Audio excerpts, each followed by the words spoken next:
வாசல் இயேசு கிறிஸ்துவின் இனிய நாமத்தினாலே நான் உங்களை வாழ்த்துகிறேன். மறுபடியுமாக இந்த புத்தாண்டு வாழ்த்துதலை மகிழ்ச்சியோடு நான் தெரிவித்துக் கொள்கிறேன். இந்த புத்தாண்டு உங்களுக்கு ஆசீர்வாதமாக இருக்குன்னு சொல்லி விசுவாசிக்கிறோம்.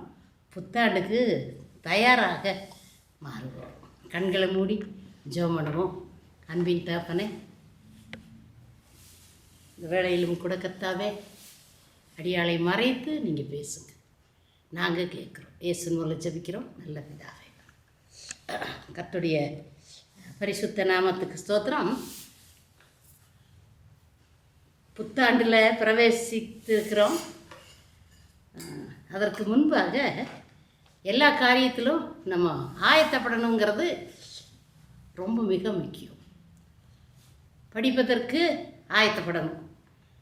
எழுந்து படிக்கணும், கவனமாக இருக்கணும், ஜெபிக்கணும். அதே போல் ஒரு வீட்டில் கல்யாணம் நடக்குதுன்னு வைங்க, அதுக்கு ரொம்ப ஆயத்தப்படணும். அதெல்லாம் சொல்லிகிட்ருக்கு, எனக்கு நேரம் இல்லை. ஒரு கல்யாணம் வீட்டில் அப்படின்னா அதுக்கு நிறைய ஆயத்தப்படணும்.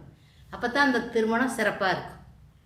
அதே போல் ஒரு இடம் வாங்கணும் அப்படின்னா அதுக்கும் ஆயத்தம். 4 பேரை கேட்கணும், அது பண்ணணும், என்ன வேலை. அதே போல் கட்ட தொடங்குறோன்னு வைங்க, அதுக்கும் ஆயத்தப்படணும். சாதாரணமாக ஒரு பிரயாணம் போகிறோம், அதுக்கும் சரியானபடி ஆயத்தப்பட்டால் 8 மணி பஸ்ஸு அப்படின்னு சொன்னால் 9 மணிக்கு போனோம்னு சொன்னால் போக முடியாது. விட்டுருவோம், பஸ்ஸை விட்டுருவோம். 8 மணின்னு சொன்னால் ஒரு 7:30 மணிக்காச்சும் நம்ம இருக்க வேண்டிய இடத்துல இருக்கணும். மருத்துவமனைக்கு போகிறோம், டாக்டருங்கள்கிட்ட போகும்போது இங்கே டோக்கன் வாங்கணும், வாங்கிட்டு இத்தனை மணின்னு. அப்போ அதை நம்ம லேட்டாக போனோன்னு சொன்னால் அங்கே அடுத்தவங்க போயிடுவாங்க. நீங்கள் ஒரு வேளை 4ஆவதாக இருந்தால் 5ஆவது போயிடுவாங்க. அப்புறம் நீங்கள் உட்காந்துட்ருக்கணும். இப்படி சொல்லிகிட்டே போகலாம். உலகத்தில் வாழ்கிற நம்ம ஆயத்தம் அப்படிங்கிறது நமக்கு நிச்சயமாக வேணும். ஆயத்தம் எல்லாத்துக்கும். இந்த ஊழியம் செய்வதற்கு கூட இது ரொம்ப ரொம்ப முக்கியமான காரியம், ஊழியம். இந்த ஊழியத்துக்கு ஏதோ பேசுகிறோம், நிற்கிறோம், எங்களுக்கு இது ஒரு சான்ஸ் கிடச்சிருக்குது, அதனால் நம்ம ஏதோ பேசலாம், வளரலாம், அதெல்லாம் இல்லை. அப்படி இல்லை. ஊழியங்கிறது ரொம்ப ஆயத்தமாக இருக்கணும், ரொம்ப ஆயத்தப்படணும். அது எப்படி ஆயத்தப்படணும்? ஜெபத்தில் ஆயத்தப்படணும். இன்றைக்கி நான் பேசுகிறதுல எத்தனையோ பேர் கவனிக்கிறாங்க. நிறைய பெரிய பெரிய ஊழியக்காரர்கள் இருந்து, புதுசாக வந்தவங்கள் இருந்து, சாதாரண மக்கள் இருந்து, விசுவாசிகள் இருந்து, எதிர்க்கிறவங்களிருந்து கவனிக்கிறேன். இவர்களெல்லாம் பார்த்துட்டு அட நம்ம பொண்ணு தானே, நம்ம அம்மா, நம்ம அக்கா தான். ஆனால் ஒருவேளை ஆண்டவர் அறியாத மக்கள் ஒருவேளை இதை ரொம்ப மைனூட்டாக கவனிப்பாங்க. என்ன பேசுகிறேன்னு சொல்லிட்டு. அப்போ எவ்வளோ ஆயத்தப்பண்ண யோசனை பண்ணிப்பாருங்க. ஆயத்தங்கிறது நமக்கு ரொம்ப முக்கியம். ஏன்னா வந்தோம், நேரம் கிடச்ச அப்படின்னெல்லாம் நானெல்லாம் அப்படி பேசவே மாட்டேங்க. நான் ரொம்ப நாள் ஆயத்தப்படுறேன், மணிக்கணக்காக ஆயத்தப்படுறேன். அப்படி ஆயத்தப்படும் போது ராத்திரி இல்லை ஆண்டவர் என்னோட பேசினார்னா எந்திரிச்சு உட்காந்து எல்லாம் தூங்குவாங்க. இந்த சிற்றாலயம் ஜெப வீட்டில் அதை நான் ஆயத்தப்படுத்துவேன். அதிகாலையிலன்னு சொன்னால் முழங்கால் நின்று ஆண்டவர் என்னோட பேசுவேன். நீங்கள் நினைக்கிறீங்க நான் ஏதோ சொந்தமாக எடுத்துப்பேன். இல்லவே இல்லை. இப்போவும் சொல்கிறேன், அன்னைக்கும் சொல்கிறேன். நான் எழுந்து பேச சொல்லும்போது இப்பொழுது சகோதரி ராணி அப்போ எனக்கு தெரியாது இப்படி உட்காந்துட்ருப்பேன். எனக்கு ஒன்றும் தெரியாது ஆண்டவர், எனக்கு ஒன்றும் தெரியாது ஆண்டவர், நீங்கள் தான் பேசணுன்ட்டு எழுந்திரிச்சு நிற்பேன். உள்ளத்தில் அவ்வளவு ஆண்டவர்கிட்ட சொல்லிட்டு நிற்பேன். என்னையவே ஆண்டவர் மறைச்சிருவார், அவர் பேசுவார். கர்த்தருடைய நாமத்துக்கு ஸ்தோத்திரம். அதனால் நம்ம ஆயத்தப்படுவோமா? வேதத்தில் தீர்க்க தரிசன புஸ்தகத்தில் நீ ஆயத்தப்படு பிறரை ஆயத்தப்படுத்து. எரேமியா, நீ முதல்ல ஆயத்தப்படு, மற்றவங்களை நீ ஆயத்தப்படுத்த முடியும். ஒருவேளை பிள்ளைங்களெல்லாம் கிளம்புறோம், ஏதோ ஒரு ஃபங்க்ஷனுக்கு போகிறோம். அப்போ பிள்ளைகளை பார்த்து நான் என்ன இன்னும் புறப்படாமல் இருக்கீங்க, சீக்கிரம் சீக்கிரம்னு சொல்லி மற்றவங்க நீங்கள் முதல்ல புறப்படுங்கம்மா, அதுக்கப்புறம் அது நாங்கள் புறப்படுவோம். உண்மை தானே? முதல்ல நீங்கள் புறப்படுங்க. அதுபோல் தான் எல்லா காரியத்திலும் முதல்ல நம்ம புறப்படணும், நம்ம ஆயத்தப்படணும், மற்றவங்களை ஆயத்தப்படுத்தணும். கர்த்தருடைய நாமத்துக்கு ஸ்தோத்திரம். இன்றைக்கு ஒரு புது வருஷத்தை நம்ம தொடங்க போகிறோம். புது வருஷத்தில் என்னென்ன செய்யணும்? பழைய வருஷத்தை மறந்துடுவோம். பழைய வருஷத்தை கேட்டோம்னா எத்தனையோ காரியங்களை நம்ம சொல்ல முடியும். என்னென்னமோ நினச்சோம், என்னென்னமோ வாங்கணும், கொடுக்கணும், போகணும், கல்யாணம் ஆகணும், குழந்தைக்கு பிறக்கணும், வீடு வாங்கணும், அதை பண்ண வேலை கிடைக்கணும், நிறையா மார்க்கெட், இதெல்லாம் ஒன்றுமே நடக்கலையே, ஒன்றுமே நடக்கலையே, என்ன பிரயோஜனம் ஜெபம் பண்ணி அப்படின்ட்டு நினைக்கக்கூடாது. பழையதெல்லாம் மறந்துட்டு புதியவே பார்க்கலாம். நம்ம பின்னானவைகளை மறந்து முன்னானவைகளை நாடணும். அதனால் அதை பழைய வருஷத்தில் மறந்துருப்போம். என்னத்தை மறப்போம்? இந்த கஷ்டம், வேதனை, வியாதி அதெல்லாம் மறந்துட்டு நன்மைகளை பெற்றுக்கொண்டிருக்கிறோமில்ல ஆண்டவர்கிட்ட, அதைத்தான் நம்ம நினைக்கணும். அதை நினச்சா தான் உற்சாகம் வரும், ஊக்கம் வரும். இந்த வருஷத்துலேயும் ஆண்டவர் என்னை கைவிட மாட்டார், உன்னோட கூட இருக்கிறேங்கிறார் இல்லையா? நமக்கு வாக்குத்தத்தம் பாருங்கள்.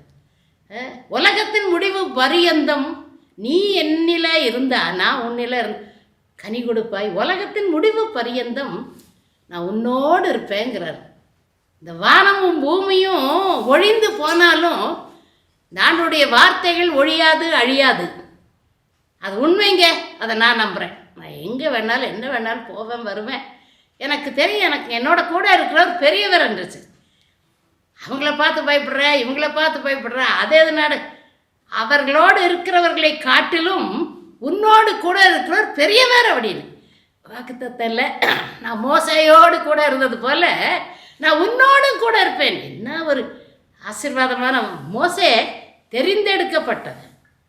சரியா? அந்த மோசே கூட இருந்தார் 40 ஆண்டுகள்.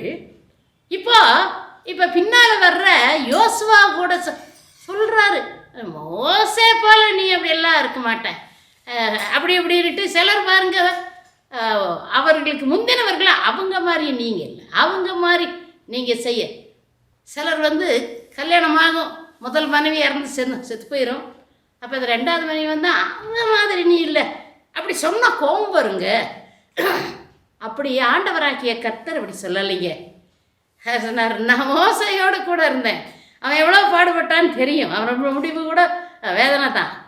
ஆனால் அந்த மோசையோடு கூட இருந்தது போல் நான் உன்னோடும் கூட இருப்பேங்கிறார். இன்னும் ஒரு சந்தோஷம் இல்லை. ஏன்னு சொன்னால் அவன் அர்ப்பணித்தான். பின்னால் வர்றவங்க அர்ப்பணிக்கணும், யாராக இருந்தாலும்.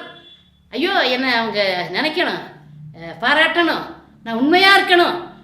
அந்த மாதிரி அவங்க இருந்ததை விட நான் இன்னும் அப்படி செய்து பார்த்தோம்னா நமக்கு ஆசீர்வாதம். சரி, நான் பேசிகிட்டே போயிட்டுருக்கிறேன்.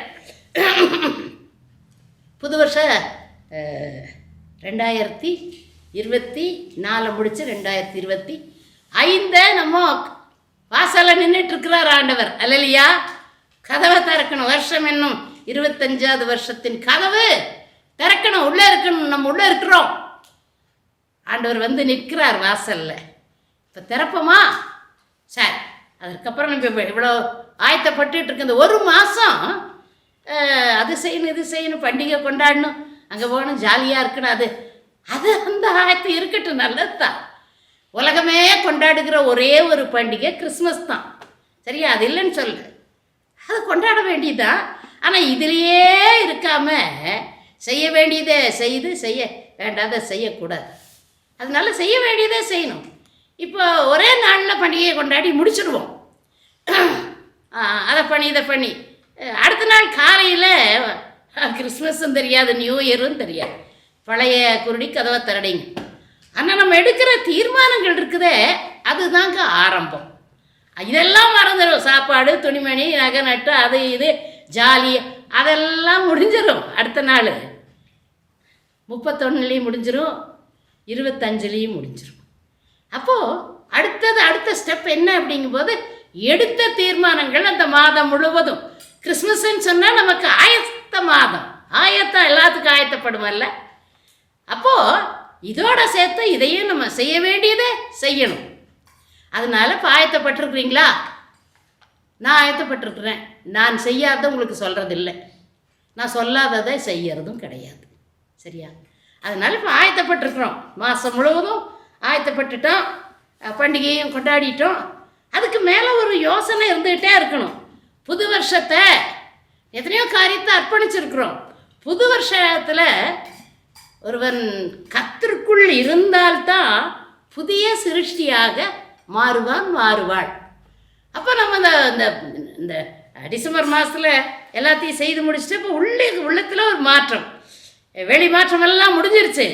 உள்ளத்தில் ஒரு மாற்றத்தோடு நம்ம எழும்புகிறோம், பிரகாசிப்போம்.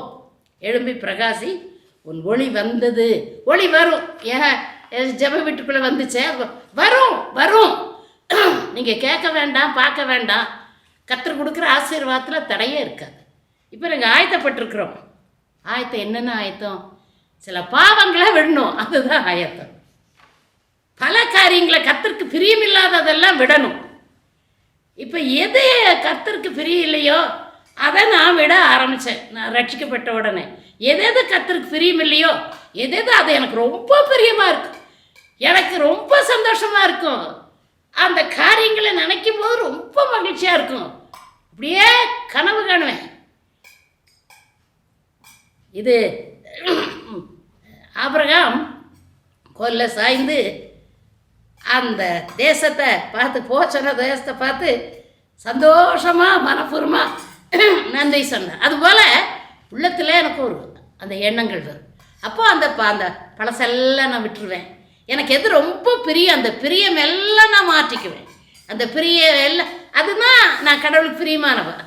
என்ன எனக்கு பிரியுமோ அதெல்லாம் உதறி தள்ளிட்டேன். என்ன கர்த்தருக்கு பிரியுமோ அதெல்லாம் செய்தேன். ரெண்டாவது பாவங்களை, இது ஒரு எண்ணம். பிரியமானதை செய்யணும், அவர் விரும்புகிறத நம்ம நடத்தணும். அவருக்கு என்னென்ன பிரியுமோ அதெல்லாம் நம்ம காலையிலிருந்து படுக்கிற வரைக்கும் அதை செய்யணும். இன்னொன்று, பாவங்களெல்லாம் விடணும். அதுதான் ஆண்டவருக்கு பிரியம் இல்லையா? எனக்கு பிரியமானது, அவருக்கு பிரியமானது, ரெண்டும் இருக்கு இல்லையா? அது ரெண்டையும் நம்ம தெரிந்து கொண்டு நடக்கும்பொழுது அது நமக்கு ஆசீர்வாதமாக இருக்கும். சரியா? இப்போது பல காரியங்களை நான் ரட்சிக்கப்பட்டதுக்கப்புறம் நான் பல காரியங்களை செய்ய ஆரம்பித்தேன். பழைய காரியங்களெல்லாம் விட்டுட்டேன், புது காரியங்களாக செய்ய ஆரம்பித்தேன். அப்போ நான் நடத்திட்டு இருந்தேன் 6 வருஷம் லுத்தரன் சர்ச்சில் உடன் ஊழியக்காரியாக இருந்தேன். 6 வருஷம் லுத்தரனில். நான் மாத்திரமல்ல, ஆனால் எனக்கு முக்கியத்துவம் கொடுத்தாங்க. அங்கே நாங்கள் அவரோட போனவங்களெல்லாம் உடன் தான். அவர் தான் மெயின், அவர் தான் எங்களுக்கு சின்ன பையனா, அவர் தான் பெரியவர். பின்னால் நாங்கள் உடன் காரியத்தை செய்துட்டு அங்கே 6 வருஷம் உடன் ஊழியக்காரி. இங்கே வந்து சிஎஸ்ஐ பெரிய சபை, இங்கே 7 சபை இருக்குதுங்க. இங்கே 7 சபை இருக்குது. தலைமை சபை திருத்துவ ஆலயம், கலெக்டர் ஆஃபீஸ்க்கு முன்னால் பெரிய மெயின் பஸ் ஸ்டாண்டுக்கு பக்கத்தில் இன்னொரு ஆலயம் 200 வருஷங்களுக்கு முன்பாக இருக்கிறது, அது தாமஸ் ஆலயம். இப்படி இந்த ஊட்டியை சுற்றிலும் இருக்கிற ஒரு 7 சபை இருக்குதுங்க, கிளை சபைகள். இந்த ஒன்று தான், இந்த சிஎஸ்ஐ ஒன்று தான், மற்றதெல்லாம் அப்படி இல்லை. அங்கே என்னைய தெரிஞ்சு எடுத்துட்டாங்க, சீட்டு போட்டு எடுத்தாங்க. ஏன்னா எனக்கு வீடு கிடைக்கிறதுக்கு சீட்டு போட்டது போல் இந்த பெண்கள் ஐக்கிய சங்க தலைவிக்காக இப்போ சீட்டு போடுறாங்க. யார் எடுக்கலாம்? கொஞ்சம் பேர் ஒரு எச்சமாக இருக்கிறாங்க, ஒரு தாசில்தாருடைய மனைவி, அவங்க வயசானவங்க, அனுபவசாலி, ஹோபர்ட் ஸ்கூலில் வேலை செய்கிறாங்க அவங்க. நான் லுத்தம் சர்ச்சில் ஓடியாந்துட்டு அப்படி இருந்தேன். அப்போ இதை கவனிச்சிருப்பாங்க போல் இருக்குது. அப்போது சொன்னாங்க, இந்த மாதிரி நாமினேட் பண்ணுறோம் அவங்க சொன்னாங்க. அவங்க தான் டீச்சரை தான் அப்படின்னு சொல்லி கொஞ்சம் பேர். இந்த பக்கம் பார்த்தா ஏன் வேற சொல்கிறாங்க, ராணி தியாகராஜன். நாங்கள் என்னை கூப்பிட்டு கேட்குறாங்க சில முக்கியமாக, உன் பேரை சொல்லட்டுமா? நான் வேண்டாம் தலைக்கீழ் போட்டிருக்கேன். அதை மீறி அவங்க சொன்னாங்க நாங்கள் அவங்க வரணும்னு. அப்போ எல்லாருமே என்ன பண்ணாங்க, சரி இவங்க பேசினா அவங்களுக்கு சங்கடம் வருப்பார், நம்மளெல்லாம் இப்படி பேசிகிட்டு இருந்தாங்க. உங்கள் பிள்ளைகளெல்லாம் நம்மக்கிட்ட படித்தாங்க. ஓ, எங்கள் வீட்டுக்கார் தாசில்தார், எத்தனையோ நன்மை, ஒருவேளை ஏன் என்னை அவங்க நிராகரிக்கிறாங்கன்னு சொல்லக்கூடாதுன்னு சொல்லி அவங்க உள்ளவங்க, சர்ச்சில் முக்கியமானவங்க, பேர் சொல்ல வேண்டாம், அவங்க சின்ன சீட்டு கொடுத்தாங்க எல்லாத்துக்கும். திருத்துவாலயத்தில் மார்ச் 23 சீட்டை கொடுத்தது எல்லாம் பேர் எழுதுங்க. யார் யார் இவங்களா பேர் எழுதி காணிக்க வாங்குறோமே பையே அதை எல்லாத்தையும் எடுத்துகிட்டு போனாங்க. அதில் ஒரு கடைசியாக ஒரு அம்மா, வயசான அம்மா, எழுத படிக்க தெரியாது, அவங்களுக்கு ஒரு 50-55 வயசு இருக்கும். அவங்க பக்கத்தில் இருக்கவங்கள்ட்ட கேட்டாங்களா, அதான் அந்த பொண்ணு, நான் தான் அதில் சின்னவ, அவங்க அம்மா பெரியவங்க, அந்த தாசில்தார் மணி, அந்த பொண்ணு பேர் என்ன அப்படின்னா எனக்கு தெரியும், ஜபத்துக்கு வந்து அப்போ சொன்னாங்க, அதை கொஞ்சம் எழுதி கொடு அப்படின்னு. அவங்க அதையும் வாங்கி சுருட்டி போட்டாங்க. ஐயர் ஒரு 3 ஐயர் இருந்தாங்க. அப்போ அதை போட்டு எடுக்கும்போது ஐயர் சொன்னாருங்க, வந்து ராணி தியாகராஜனத்தை நீங்கள் எடுத்திருக்கீங்க, எவ்வளோ ஓட்டுன்னு சொல்ல மாட்டேன் நான், எவ்வளோ பேரை நீங்கள் எழுதிப்போ, ஏன்னா அது சொல்லக்கூடாது, அது கஷ்டம், அதனால வேதனையாக இருக்கும். அப்படி எனக்கு தான் நிறைய பேர் எழுதி போட்டிருக்காங்க. கர்த்தருடைய நாமத்துக்கு ஸ்தோத்திரம். 6 வருஷம் நான் சொன்னேன், எனக்கு ஒன்றும் தெரியாது, நான் ஒரு சின்ன சபையில், லுத்தன் சபை சின்ன சபையில் செய்தேன்னா நான் மாற்றியெல்லாம் பேசினா, தப்பாக பேசினா எல்லாம் அவங்க அப்படி தலைக்கு போட்டு ஆமாம் ஆமாம்பாங்க. ஆனால் இங்கே இருக்கிறவங்களெல்லாம் படித்தவங்க, பெண்கள் ஆண்கள் எல்லாம் பெரிய பெரிய அரசாங்க உத்தியோகம், நல்ல நிலைமையில் இருக்கவங்க, பெரிய படிப்பாளிங்க, காலேஜ் அங்கே இங்கே ப்ரொஃபஸருங்க, நான் எனக்கு தெரியாதுங்க, என்னை விட்டுருங்க, அம்மாவையே போடுங்க அப்படின்னு வெளியில் கூப்பிட்டு போனார். பிரின்ஸ் பீட்டர் ஐயர்னு ஒருத்தர். வெளியே என்ன பேசிகிட்டு இருக்கிறீங்க, அவங்க மூஞ்சியில் கறி பூசுறீங்களா, உங்களை தானே எடுத்துருக்குறாங்க, பேசாமல் நீங்கள் போயிட்டு அவங்கள்ட்ட சொல்லுங்கள் மன்னிப்பு கேளு. சரி அப்படின்ட்டு போனேன். ஐயர் சொல்லும் பொழுது குருவானர் உள்ள வந்து எனக்கு ரொம்ப சந்தோஷம், நீங்கள் என்ன எடுத்துக்கிட்டது, உங்கள் கையை வலது கையை நீங்கள் நீட்டினீங்கன்னா தான் நான் செய்வேன் இந்த ஊழியத்தை, அதனால் நீ எல்லாரும் கைதட்டினாங்க. அதற்கப்புறம் அவங்கள்ட்ட போய் சொன்னம்மா, நீங்களே செய்திருங்கம்மா, வேண்டாங்கம்மா, இல்லைம்மா நீ ஏன் செய் அப்படின்னாங்க அந்த எச்சம். சரியா, கர்த்தருடைய நாமத்துக்கு ஸ்தோத்திரம். அதற்கப்புறம் 7 சபைக்கும் இவர் ஐயர் லெட்ரு செக்ஷன் கிட்ட கொடுத்தா அந்த கோயில் பிள்ளை போய் கொடுப்பாரு. அவங்க ரெடியாக இருப்பாங்க, பெண்கள் எல்லாம் நான் போகும்போது ரெடியாக இருப்பாங்க. அத்தனை பெண்களை என்னை நேசித்தாங்க. கர்த்தருடைய நாமத்துக்கு ஸ்தோத்திரம். அப்படி செய்த ஊழியங்களில் வெள்ளிக்கிழமை, அந்த லுத்தரன் சர்ச் வெள்ளிக்கிழமையும் 100 பேர் வருவாங்க ஃபாஸ்டிங். எங்கேயுமே இல்லைங்க, நான் பிளைன்ஸ்லாம் இருக்க இங்கே ஊரில் 100 பேர் வாரம் ஃபாஸ்டிங் ப்ரேயருக்கு வந்தது இல்லை அப்படின்னா யாராச்சும் சொல்லுங்கள். நான் வந்து அதை சொல்லாமல் இருப்பேன். இங்கே வந்து அதை காட்டில் 100 பேர். ஐயர் அந்த சமயத்தில் குணபாலன் ஐயர்னு ஒருத்தர் இருந்தார். அவர் 100 கிளாஸ் வாங்கி கொடுத்தார், 100 எவர் சில்வர் கிளாஸ். 100 பேர் வராங்க, டீ போடுதாங்க, முடிச்சுட்டு டீ. தன்மீர் ஸ்கூலில் ஒரு மேனேஜர் இருந்தாங்க, மிஸ் பியூலா பஞ்சாபி கேசன். அவங்க கெட்டில் அது இது எல்லாம் வாங்கி கொடுத்தாங்க. 100 கிளாஸு கெட்டில் அது இதெல்லாம் எல்லாம் டீ போடுவாங்க. ஒரு சகோதரி புல்புல் தாரா வாசிப்பாங்க. ரொம்ப மகிழ்ச்சியாக இருந்தது. நிறைய இந்து மக்கள் படித்தவங்க படிக்காதவங்க எல்லாம் வந்தால் ஆசீர்வாதமாக நடந்தது. கர்த்தருடைய நாமத்துக்கு ஸ்தோத்திரம். அதில் எப்படி நான் நடத்துவேன்னு சொன்னால், அதைத்தான் கொஞ்சம் தான் நேரம் சொல்கிறேன். அதில் ஃபாஸ்டிங் ப்ரேயரை நான் தொடங்கும்போது நான் ஒரு கேள்வியை சொல்லி தொடங்குவேன். என்ன அப்படின்னு கேட்கும்போது நான் ஒரு அதிகாரத்தை வாசிக்கிறேன்.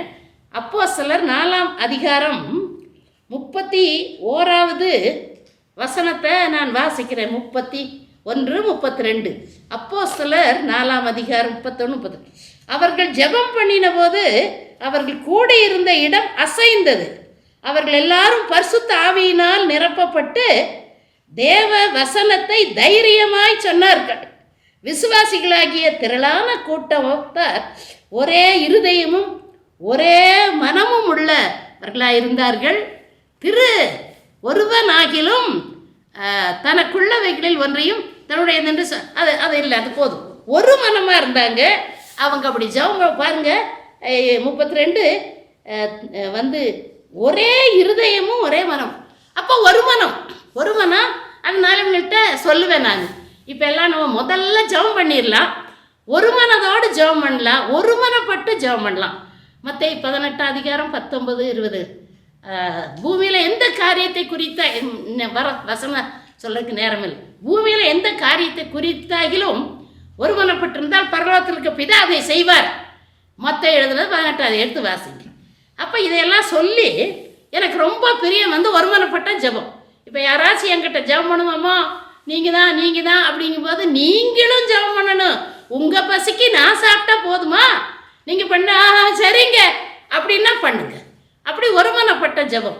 அப்போ நான் நடத்தும்போது இந்த ஒருமனப்பட்ட ஜெபத்தை சொல்வேன். கூடியிருந்த இடம் அசைந்தது. வேதத்தில் வாசிங்க 31. ஜெபம் பண்ணும்போது ஒருமனப்பட்டு ஜெபம் பண்ணும்போது கூடியிருந்த இடம் கட்டடம் அசைந்ததான். என்ன ஒரு சந்தோஷம் இல்லை? நான் வாசிச்சு சந்தோஷப்படுவேன். ஏன் நம்ம இதை செய்யக்கூடாது? அப்படி நான் கூட்டம் நடத்திட்டு இதை சொல்லிட்டு இப்போ எல்லாரும் ஒருமனப்படுவோம். வந்திருக்கிறவங்க எல்லாம் ஒருத்தர் வேலை ஒருத்தருக்கு கோபம் இல்லை, சண்டை இல்லை, சமாதானத்தோடு இருக்கிறவங்க. நாங்கள் எல்லாம் இங்கே இருக்கிற இந்த 100 பேர் கூட சமாதானமாக இருக்கவங்க கை தூக்குங்க அப்படிம்பேன். எல்லாம் மடமடமடன். இங்கே யாருக்கும் எனக்கும் அவங்களுக்கு எல்லாரோடையும் நான் பேசுகிறேன், எல்லாரோடையும் சமாதானமாக இருக்கேன் அப்படின்னு சொல்லி கை தூக்குவாங்க. அதுக்கப்புறம் தான் நான் ஆரம்பிப்பேன். நான் ஒரு நாள் அப்படி கேட்டேன். அப்போ ஒரு அக்காவும் தங்கையும் வந்துட்டு இருந்தாங்க. அதான் தொதுவ இனத்தை சேர்ந்தவங்க. அவங்க தான் என்ன தொதுவ மக்களுக்கு மத்தியில் அங்கங்கே அந்த தொதுவ மந்துகளுக்கெல்லாம் நான் கூட்டிகிட்டு போன ஒரு சகோதரி மூத்தவங்க. அவங்களும் அவங்க தங்கச்சியும் வந்திருக்காங்க. அப்போது இது 2 பேரும் தங்கச்சி தூக்கலை, அக்காவும் தூக்கலை. நான் சொன்னேன், ஏன் நீங்கள் 2 பேர் தூக்கு அப்படின்னு சொன்ன உடனே எப்படி நாங்கள் ஜெபிக்கிறது? அதனால் எனக்கு இஷ்டமில்லை, நீங்கள் 2 பேரும் ஒப்புரவாங்க. என்ன சண்டை இல்லாதவங்க யாராச்சும் இருக்காங்களா? சண்டையை கடைசி மட்டும் சாகிற வரைக்கும் சொன்னால் பரலோகம் போக முடியாது. பல காரியங்கள் கடன் கொடுக்கலன்னா பரலோகம், பாவம் செய்தால் பரலோகம் போக முடியாது. அதே போல் நம்ம கசப்பு நம்ம அப்படி இருந்தால் பரலோகம் போக முடியாது. என்ன இப்படி அவங்களோட சின்னவ தான். அதனால் நீங்கள் அவங்க பெரியவங்க. அப்போ நீங்கள் 2 பேரும் ஒப்புரவானீங்கன்னா தான் இப்போ ஜெபம் பண்ண முடியும், கூட்டம் தொடங்க முடியும். நான் அப்போ அவங்க பேசாமல் இருந்தாங்க. அப்போது ஒருமனப்படுறீங்களா, கசப்பை மாற்றிக்கிறீங்களா, ஒருத்தரோடு பேசிக்கிறீங்களான்னு கேட்கும்போது அவங்க தங்கச்சி கை தூக்குச்சு, அக்கா தூக்கலை. சொன்னாங்க, நான் அவங்கள அக்கான்னு கூடுவேன். அக்கா ஏன் பேசுங்க, நம்ம கூட்டம் தொடங்கணும். அதை பற்றி நான் அப்படியெல்லாம் நான் அப்போ அவகிட்ட பேச முடியாது. அவளுக்கு எனக்கு இருக்கிற பிரச்சனை உங்களுக்கு தெரியாது. அதனால் நீங்கள் உங்கள் பாட்டுக்குள்ளே கூட்டம் நடத்துங்க. இது சபையில் நாங்கள் எல்லாம் மக்கள், நீங்கள் உங்களை போட்டிருக்காங்க, நீங்கள் நான் ஜெபம் பண்ணுங்க, நான் தொடங்க முடியாது அப்படின்னு நீங்கள் ஒருமன ஆவி இல்லைன்னா தொடங்க முடியாது அப்படின்னு உடனே நான் இந்த அம்மா முடியாதுன்னாங்க. உன் வேலையை பார்த்துட்டு உன்னுடைய என்ன உனக்கு இங்கே சொல்கிறாங்க அதை செய் அப்படின்னு சொல்லிட்டு சத்தம் மாட்டாங்க. நான் எடுத்துட்டேன், பைபிளை எடுத்து என்னுடைய பேக் எடுத்துகிட்டு வெளியில் போயிட்டேன். இப்படி என்னால் ஜெபம் பண்ண முடியாது, ஒருமனப்படமாட்டேன்னு தைரியமாக சொல்கிறீங்க, எப்படி கூட்டம் நடத்துறது? அதனால் நீங்கள் என்னமோ செய்யுங்க, ஜெபம் பண்ணிட்டு போங்க, நான் போகிறேன்னு வெளியில் போயிட்டேன். சீக்கிரமாக சொல்கிறேன். வெளியில் போன உடனே 3/4 பேர் எனக்கு பின்னாடி வந்துட்டாங்க. அது பெரிய தாமஸ் சர்ச்சு, நீட்டமான ரோடு, உள்ளேயே பெரிய காம்பவுண்ட். நான் போகும்போது என் பின்னாலே எல்லாம் வர்றாங்க. உள்ளே இருந்து 2-3 பேர் அவங்கள திட்டியிருக்காங்க. என்னம்மா நீ இவனை விசுவாசியா? கூட பிறந்த அக்கா தங்கச்சிக்கு ஒப்புரவாகிறது சொல்கிறாங்க. என்ன தப்பாக சொன்னாங்களா உங்களை? உங்கள் தங்கச்சி ரெடியாக இருக்குது, நீங்கள் வெளியில் திரும்ப சத்தம் போட வெளியில் வந்துட்டு என்னை பார்த்துட்டு, நீ என்ன ரொம்ப யோக்கியமா, உன்னை பற்றி தெரியாதா? உங்கள் வீட்டில் நீ ரொம்ப ஒப்புரவாக இருக்கியா? எல்லாத்தையும் நீ சமாதானமாக இருக்கிறியா? நீ என்ன நினச்சிட்டு இருக்கிற? என்ன கேட்கறக்கு? இங்கே பார்த்துட்ருக்கீங்களா, உங்கள் வாழ்க்கையை அப்படித்தான், நீங்களும் சமாதானம் இல்லாதவங்களாக தான் இருப்பீங்க அப்படின்னு திட்டிட்டு போய் நான் ஐயர்கிட்ட சொல்கிறேன், போகிறேன் அப்படின்னு போய் அங்கே ஐயர்கிட்ட சொல்லியிருக்குது. அப்புறம் எல்லோரும் உள்ளே வந்து எல்லாம் கூப்பிட்டாங்க, கைப்பிடிச்சி வாங்கக்கா, நீங்கள் அவங்க சொல்லிட்டு போகிறாங்களவா. அவங்க தங்கச்சியும் எல்லாம் ஆரம்பித்தோம். இவங்க போய் ஐயர்கிட்ட ரெவரன் குணபாலன்கிட்ட சொன்னாங்க. அவங்க அதெல்லாம் செய்ய மாட்டாங்க, அவங்க செய்கிறது கரெக்டாக இருக்குது, எங்களுக்கு தெரியும், அதனால் நீங்கள் பண்ண தப்பு, ஏமா ஒப்புரவாங்க தங்கச்சி போங்கய்யா, நான் பிஷப்பு கிட்ட போகிறேன், நீங்கள் சரியில்லை போயிருக்குது. கர்த்தருடைய நாமத்துக்கு ஸ்தோத்திரம். எனக்கு ரொம்ப व्यसனமாக இருந்தது, என்ன பண்ணுறதுன்னு தெரியல. அடுத்த நான் ஜெபம் பண்ணிகிட்டே இருந்தேன், அவங்க வரணும் ஆண்டவரேன்னு சொல்லிகிட்டே இருந்தேன். எனக்கு ரொம்ப சங்கடம். மற்றவங்கெல்லாம் நினைக்கல. அடுத்த வாரம் வெள்ளிக்கிழமை வந்தாங்க. அடுத்த வாரம் வெள்ளிக்கிழமை உட்காந்துருக்காங்க. எனக்கு பக்குன்னு ஆயிடுச்சு, எனக்கு ரொம்ப பயமாயிருச்சு. ஐயோ என்ன பண்ணுவேன், இன்னைக்கு இப்படி கலவரம் வருமா, பரிசுத்த ஆலயத்தில் உட்காந்து இவ்வளோ பெரிய ஆலயத்தில் ஐயோ இன்னைக்கு ஏதாவது சத்தம் கூச்சல் அவங்க அப்படியெல்லாம் பேசுவாங்களே, இன்றைக்கி நான் என்ன பண்ணட்டாண்டுக்கிறேன் அப்படின்ட்டு நான் ஜெபம் பண்ணிட்டு நான் மெதுவாக நான் சொன்னேன், இப்போது எல்லாரும் சமாதானமாக இருக்கும் அப்படின்னுட்டு சொல்கிறவங்கெல்லாம் கை தூக்குங்கன்ன உடனே இந்தம்மா கை தூக்குச்சு. கர்த்தருடைய நாமத்துக்கு ஸ்தோத்திரம். அடுத்த வாரம் பேசட்டுமா நான் இதை பற்றி? நீங்கள் ரொம்ப ஆச்சரியப்படுவீங்க. என்ன செய்யணும் புது வருஷத்தில் அப்படிங்கிறத நான் உங்களுக்கு சொல்வேன். நீங்கள் பலர் செய்துட்ருக்கீங்க, பலர் நல்ல விசுவாசிகளாக இருக்கீங்க, எனக்கு தெரியும். அதனால் அடுத்த வாரத்தில் நான் இதை பேசுவேன், சந்தோஷப்படுவீங்க. இன்றைக்கு நான் உங்களுக்கு முன்னால் நின்னேன்னா இந்த பல புது வருஷத்தில் முதல் புது வருஷத்துலேயே மனம் திரும்பினேன். எல்லாருடைய கையை அவங்க காலாக நினச்சிட்டு மன்னிப்பு கேட்டேன். அடுத்த வாரம் இதே செய்தியை சொல்வேன். பார்க்குற பெண்களுக்கும் ஆண்களுக்கும் வாலிப பிள்ளைகளுக்கும் வாலிப பையன்களுக்கும் உங்கள் எதிர்காலம் பிரகாசமாக இருக்கணும். ஏசாயா 60 படி நான் அடுத்த வாரம் அது நடந்ததை நான் உங்களுக்கு சொல்வேன். நீங்கள் அதை பாருங்கள், ரொம்ப ஆசீர்வாதமாக இருக்கும். புது வருஷத்தில் இந்த முதல் வாரம் 5ஆம் தேதி பேசுவேன், ஞாயிற்றுக்கிழமை சாயங்காலம் 6 மணிக்கு பேசுகிறேன். நிறைய பேர் கூப்பிடுறாங்க, நிறைய பேர் பார்க்குறாங்க. அதனால் இப்போ நான் ஜெபம் பண்ணுறேன். நான் கம்மியாக தான் சொன்னேன், அந்த சம்பவத்தெல்லாம் நான் சொன்னது குறைவாக சொன்னேன். இப்போ மறுபடியுமாக அடுத்த வாரம் இந்த தொடர்ச்சியே பேசுங்க. இதன் தொடர்ச்சி அப்படின்ட்டு ஜாய் டிவியில் போடுவாங்க பாருங்கள். இப்போ கண்களை மூடி ஜெபம் பண்ணுவோம். புது வருஷம் எசப்பா தொடங்கிட்டோம், ஆயத்தம். ஒரே ஒரு ஆரம்பத்தை தொட்டிருக்கிறோம், அந்த ஆரம்பத்தை தொட்டிருக்கோம். அதோடைய வழியை நீங்கள் எங்களுக்கு காட்டணும். நான் என்ன செய்தேன்? இன்றைக்கு ஒரு ஊழியக்காரியாக இருக்கேன். இந்த இந்தியாவில் மாத்திரமே வெளிநாட்டுக்கும் போயிட்டேன். நீ அனுப்பிச்சிட்டீங்க. நான் போன முதல் நாடு தென்கொரியா. உங்களுக்கு தெரியும், தென்கொரியாவை பற்றி தெரியாதவங்களே கிடையாது. பால் யாங்கிச்சோ. அங்கே போய் நானும் அந்த 8 நாள் கூட்டத்தில் என்னை கூப்பிட்டு போனாங்க. பெரிய கூட்டம், சேரே இல்லை, எல்லாம் தரையில் உட்காந்து. ஐயோ அதில் அந்த கொஞ்சம் நேரத்தில் மலைகள்லாம் ஜெபம் பண்ணும்போது எங்கள் டீம் நாங்கள் போனோம், என்ன கூப்பிட்டு போனாங்க ஜெபம் பண்ண. சந்தோஷமாக இருந்தது. அதுக்கப்புறம் பல நாடுகளுக்கு போனங்க. பாத்திரம் கழுவிட்டு இருந்து, துணி துவைச்சிட்டு இருந்து, பிள்ளை குட்டிகளை கணவனை கவனிச்சிட்டு இருந்த என்னையே மனம் திருமணம் பண்ணேன். ஆண்டவர்கிட்ட ஆயத்தப்பட்ட உடனே என்னை உயர்த்தினார். அல்லேலூயா, அல்லேலூயா, அல்லேலூயா. நீங்களும் ஆயத்தப்படுங்க. அடுத்த வாரம் கண்டிப்பாக பாருங்கள், உங்களுக்கு ஆசீர்வாதமாக இருக்குது. நிறைய ஆசீர்வாதத்தை சுமந்து கொண்டு போக பாருங்க. இந்த செய்தியை முடிச்சதுக்கப்புறம் நிச்சயமாக அற்புதம் செய்வார் ஆண்டவரே. கோடாகோடி ஸ்தோத்திரம். காணிக்கைகளை அனுப்புங்க. புது வருஷத்தில் மறக்காதீங்க, பேசணும்.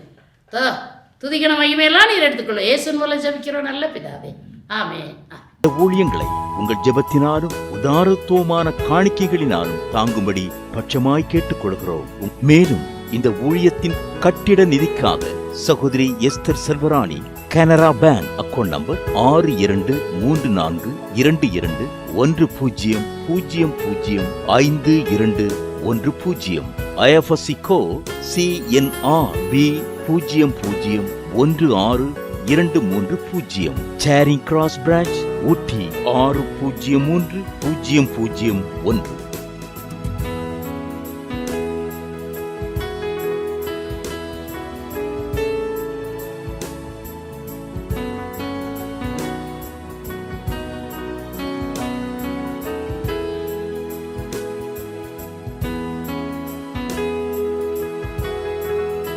உங்கள் காணிக்கைகளை நீங்கள் அனுப்ப வேண்டிய எங்கள் வங்கி விலாசம் Deborah good news ministries, Indian bank account number 6078955776 IFSC code ID IB 000U019 Charing Cross Branch ஊட்டி 603001.